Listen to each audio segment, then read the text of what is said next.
So let's talk about the psychology of manipulation through confusion, and how it ties into the current world issues. And I'm going to talk about the good aspects of the art of confusion, how it can be used to help people, and then I'm going to talk about how it can be used to manipulate and control people.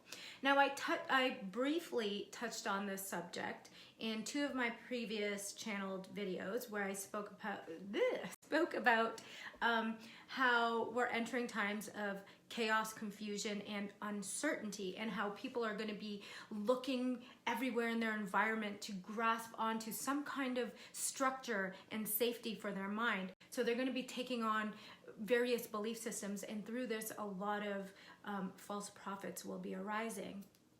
So to really use your discernment in the coming times. So we are in those times at this time right now. There's a lot of information out there, a lot of opposing information. So now I want to talk about the psychology of confusion. Let's get to it. Okay, so I'm going to first talk about, this is bad lighting. First I want to talk about how it can be used to benefit and help someone. So in hypnotherapy, we use this tactic. Not every practitioner will use it. You have to be skillful at this art. So not very many will use this. We use the art of confusion and we shake up our client's reality. We shift their brain patterns, and then we install new beliefs, altering their perceptions, and in turn creating a new reality for them, new behaviors. It's a very, very effective method, arguably, in my opinion, the most effective. Now, if done properly, of course. Now, how do we do this? We create chaos for the brain first. How? Well, in a contained environment, we're not creating chaos everywhere, obviously. We're doing it through our words, through sentences, through paragraphs, through other techniques, which I'm not going to disclose. And what we're essentially doing is we're breaking the natural structures of the brain's neurological pathways. Now, the brain isn't a state of confusion, as nothing is adding up. Your brain is looking for answers. So what's it doing? It's searching its environment for any resemblance of normality, any resemblance of anything that is familiarity, okay? It is searching, it is going to all the areas of the brain, both hemispheres, bouncing back and forth, communicating, trying to make sense of things. Now, at the same time, the amygdala, the part of the brain that's responsible for fear, fight or flight, is giving off massive signals to the brain. Like, what's going on? Chaos, chaos. We need order. We need structure. What's going on? Familiarity, safety. We need safety. We're not safe. So, in that moment, that's when it's really easy to install a new belief system, a new reality for the person experiencing this in their mind.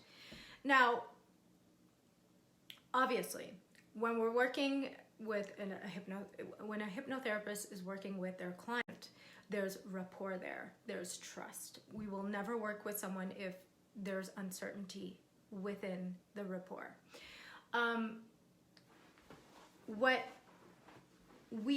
Before the amygdala starts to send off signals of, oh my God, chaos, chaos, before it gets out of control, we install the new behaviors, the new patterns, the new beliefs. So it's not a chaotic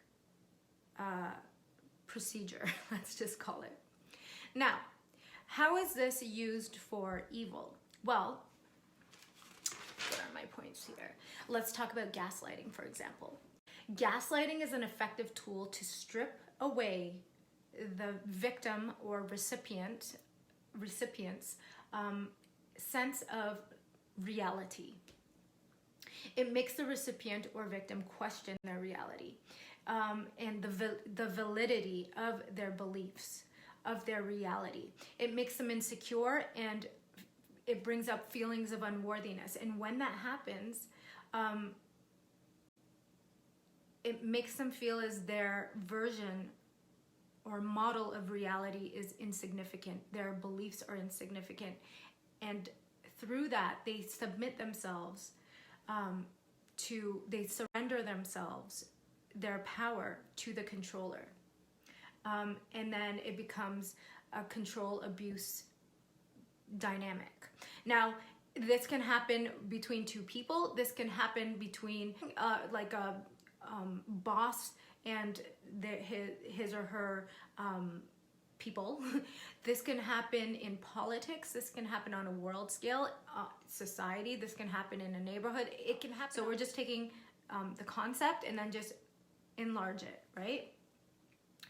Take it to the macrocosm. Now, the CIA uses this confusion tactic to manipulate. This tactic, not just the CIA, it's used all over the world. What we're seeing on a world scale right now. The reason I'm having this talk right now is because it's a precursor to the channeled video that I'm going to be posting next. So, I'm going to save the rest for that video. I just wanted you to first have an understanding of how powerful of a tool confusion is and how it plays on the mind, how the brain goes looking for new neurological pathways to create logic and reason, and it will grasp on to anything in its environment that has the slightest resemblance of familiarity, of familiarity equals structure equals safety, okay?